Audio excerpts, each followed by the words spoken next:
Mainit-init na chismis, pasabog, tatlong kapamilya artist, umamin na gusto si Bel Mariano. Una, ang anak ni Miss Gladys Reyes na si Christoph. Ilang beses na rin niyang inamin sa press at sa mga mosang na ang Gen Z superstar ang hinahangaan niyang babae na artista. Pangalawa, si Miguel Vergara. Nang pumasok ang Gen Z superstar sa loob ng bahay ni Kuya ay humanga talaga siya ng husto. Sabi nga niya, "She puts my standard higher." Pangatlo, si Inigo Jose, ex-PBB housemate, anak ni James Blanco.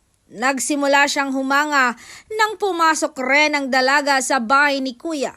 Titig nga siya noon at kilig na kilig kay Bel. At kumalat rin online ang bago niyang interview sa isang platform na isa si Bel Mariano ang i-date niya raw kung sakali. Binatawan nga niya ang katagang, "She is a standard."